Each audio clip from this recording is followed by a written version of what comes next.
Hello and welcome back. I'm Dominic Shales, publisher of Climate Solutions News. And today we're joined by Andrew Symes, who's co-founder and CEO of OXCCU. And the company's just announced a $28 million Series B raise to scale its technology, producing sustainable aviation fuel from waste carbon.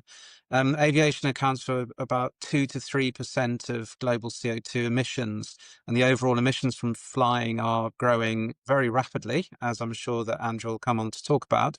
So there's a corresponding need for low carbon solutions, and OXCCU's aiming to make synthetic fuels affordable and scalable. And we'll talk with Andrew about the funding, the technology, and the role it could play in decarbonising air travel. So, Andrew, thanks very much for joining us, and congratulations on the Series B raise. Thank you. Thank you for having me. Who's invested, and what does it mean for OXCCU? So we've raised £20.75 million, roughly 28 million US. It was led by Orlen, who are the largest refiner in Central Europe, and Safran, who is one of, if not the largest French defense aerospace company.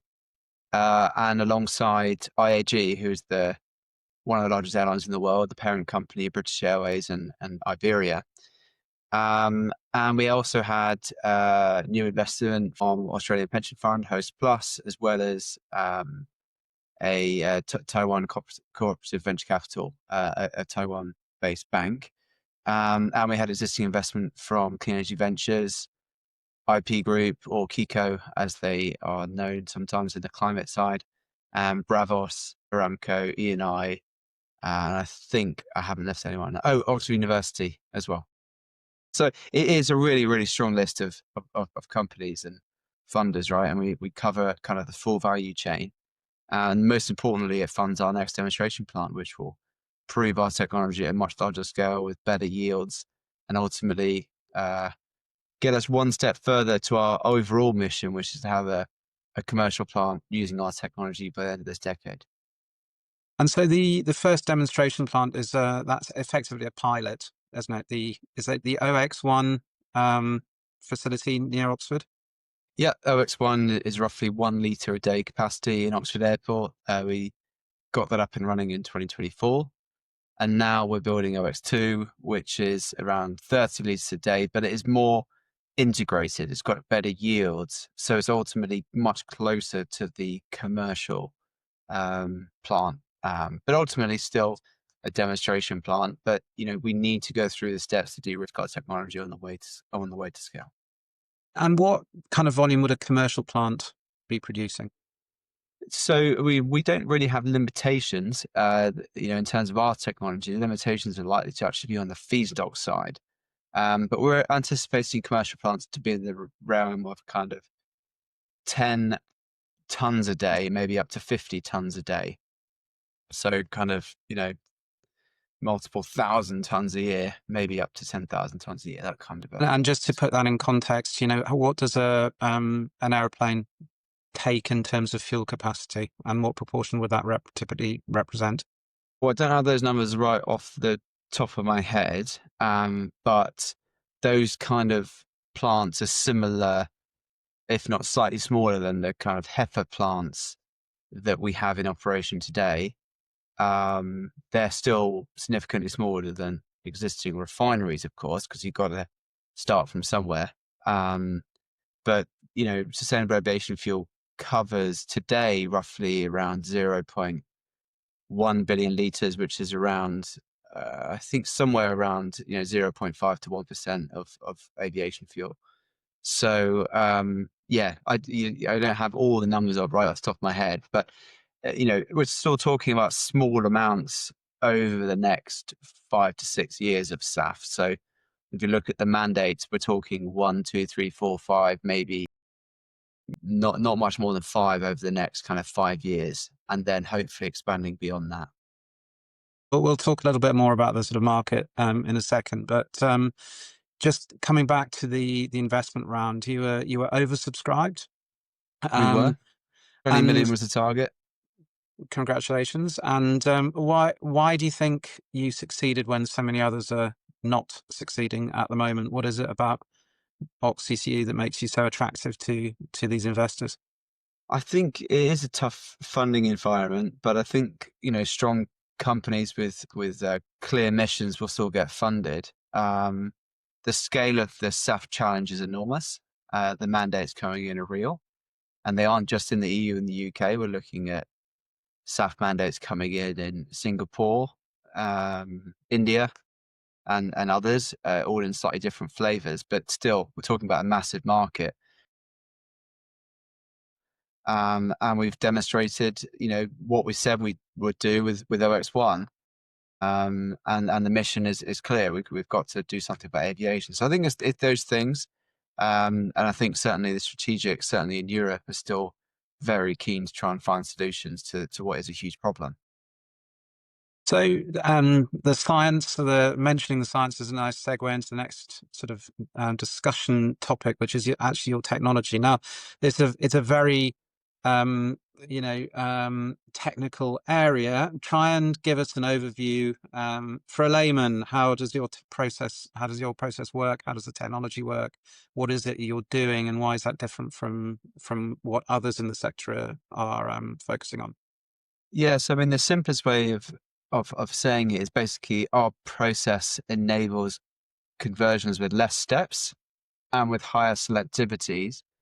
Less steps means less capex, so less cost upfront, and higher selectivity towards jet fuel means that you've got less byproducts, and that means lower operating costs.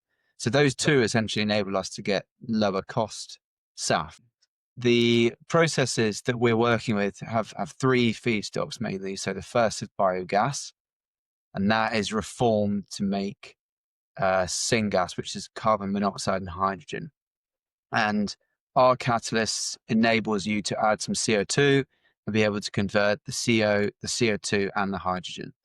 If you think about the gasification example, where you've got a solid carbon waste, so it could be something like a waste wood, would be most common.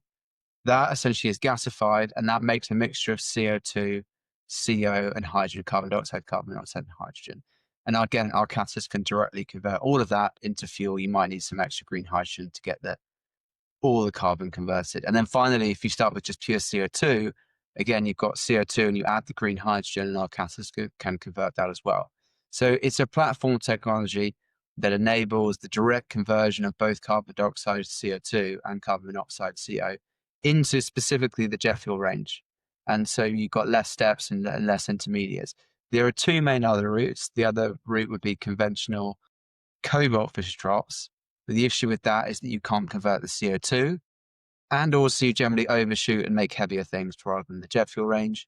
And then the other main route is to make methanol. So you make your syngas, your CO and hydrogen, or your CO2 and hydrogen first, and then you convert that to methanol.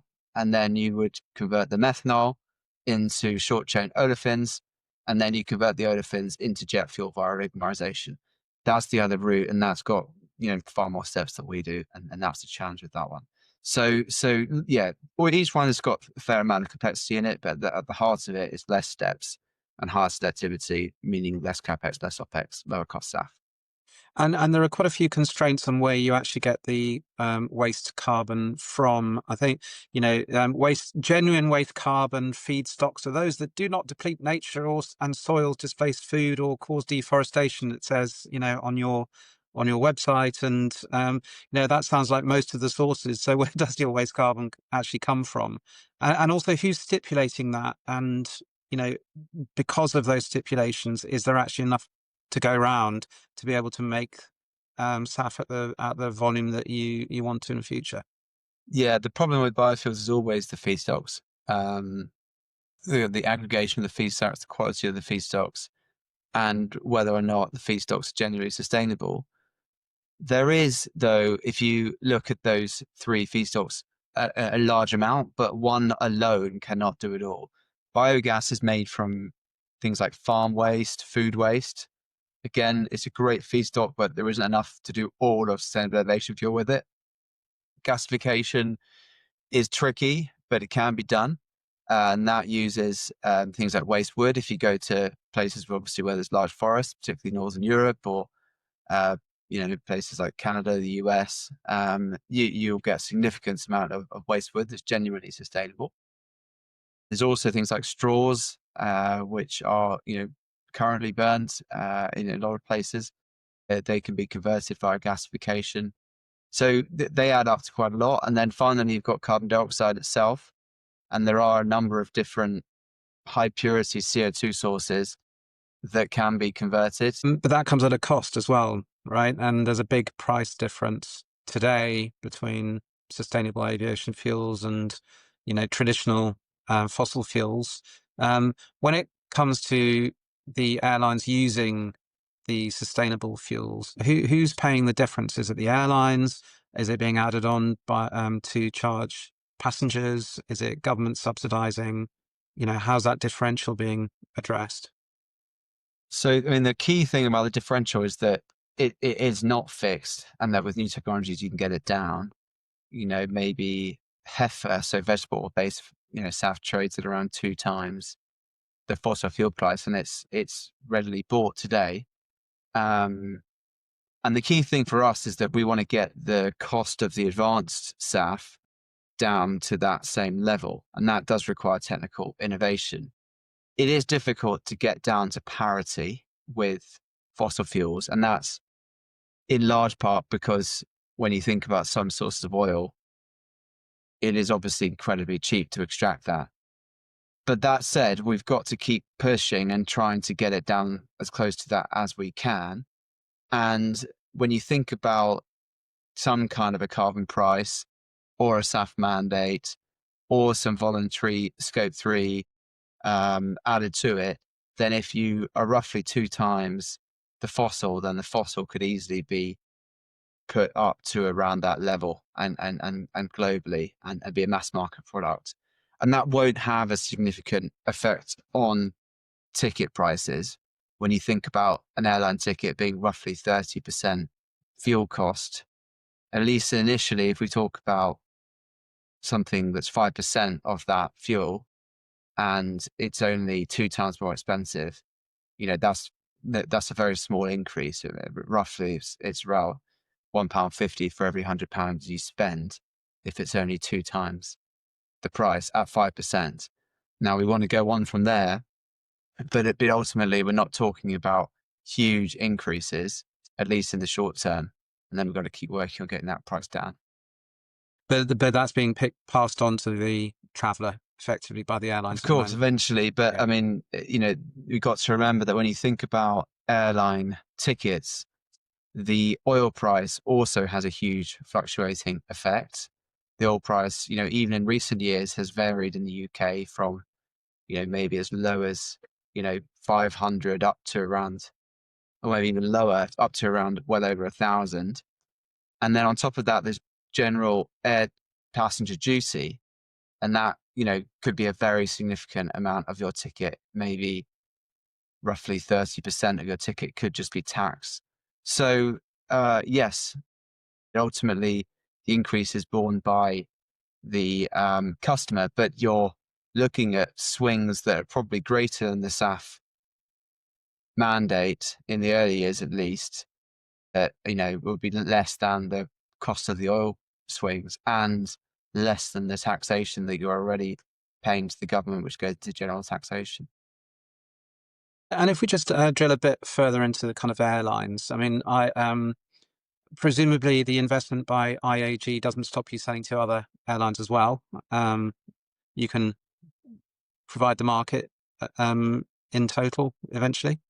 That's right. Yeah, but clearly we are keen to work with IAG as well, and we want to create a strong relationship with them, and look to supply them if the price and the deal is right for them. Yeah. So as you mentioned before, IAG's owner of British Airways, Iberia, Aer Lingus, and a bunch of others. So a huge organisation. And cynics might say that the investment in OXCCU is a relatively small amount of money for them to be able to make big claims about their direction of travel in terms of decarbonisation. They talk about on their LinkedIn announcement this morning. They talk about and I quote, a goal of meeting 10% of fuel needs with SAF by 2030. In 2024, 1.9% of IAG's total fuel used was SAF, saving 469,000 tons of CO2, up almost 200% versus 2023. Now, the tonnage figures sound very big, but obviously the percentage figures of overall fuel are very low, as you've been talking about. It doesn't sound, could that be accelerated? It doesn't sound as if there's great urgency. Um, could they go faster? How serious are they really? IAG are very serious. IAG are leading the way, and they're the most active airline in SAF. And yes, it's small now, but you've got to start somewhere. So just because it's small now, well, it has to be small now because we haven't started seriously going for SAF until probably this year. So I think it would be a bit early to say that they're not kind of doing enough. I think they are doing a lot more than a lot of airlines, and they're actually leading the way here. It is going to take time to scale, but once we get there, once we get up to 5-10%, the next bits will be easier because we know how to do it. It's going to be slow to start, but then accelerate as time goes on. Okay. And how do you see the SAF sort of fitting in with other technologies that are being explored, like electric or hydrogen, which feel even further away than SAF? I think electric might be for helicopter replacement, but you won't get over the Atlantic anytime soon with a battery. You certainly wouldn't get to Australia. Um, so I don't think it's a serious route, and hydrogen even less so. I don't think there's anyone seriously pushing hydrogen aviation. Um, certainly not for long haul. And I do think once you've solved long haul and you've got sustainable aviation fuel, I'd be very surprised if people want a completely different set of aircraft with a different set of refueling infrastructure for the short haul. But I imagine that helicopters probably could be replaced. And looking at the role of governments, what kind of policies and incentives do you think are needed to really accelerate SAF, to help it become commercially viable at scale? We can't lose sight of technology. You've got to focus on the technologies that can get the prices down. And then it makes the government's job easier. So if you're sitting at 5 to 10 times more expensive than fossil fuels, government's got a very difficult job and the politics is going to be very difficult. If we focus on the technology side and we demonstrate that we can make aviation fuel for, say, 2 times the fossil fuel price using a variety of different waste feedstocks, then this is a mass market product and government's job is much easier and the public are much less likely to be against it. So we can't lose sight of technology, and these investments and the efforts that have been made into the technology side will pay off hugely in the future. So, IAG's investment now in technology is a great example of that because it can be catalytic, because ultimately will eventually lead to saving huge amounts of money in the future by essentially getting the cost of the SAF production down. And looking ahead for OXCCU, so obviously a nice big cash injection coming in. How are you planning to use it? What's your plan over the next 2 to 3 years? You talked a little bit about the longer term, but in the immediate next future, what are you looking at? Everyone is, very quickly, just all focused on getting our next demonstration plant up and running. So we're trying to get that up and running, operating, making fuel by the end of next year. So the money's in, and we're already starting to go with the build of that. So that's really what everyone is kind of focused on. And then we have other milestones as well we need to hit, both on the catalyst side and on the commercial side. But in terms of all your kind of viewers, the thing they need to look out for next is when we get that OX2 plant up and running. And where's that going to be? It's going to still be in Oxford Airport, so just next to the site that we have already for OX1, our first plant. We've got 7 times the space now, though. So we've got a big, space to expand into there that will be able to demonstrate our process. And it would also demonstrate the process from biogas to SAF, as well as CO2 and hydrogen to SAF as well. Very good. Well, congratulations again. And so thank you very much to Andrew Symes, who's the CEO and co-founder of OXCCU. Fascinating insights on the how you're going to use the funding and also the technology challenges and hopefully solutions that can bring scale to sustainable aviation fuel. Andrew, if people want to dig deeper, what's your website and how can they get in touch with you? oxccu.com and info@oxccu.com is the email. Fantastic. Thank you very much indeed. Thank you. Bye.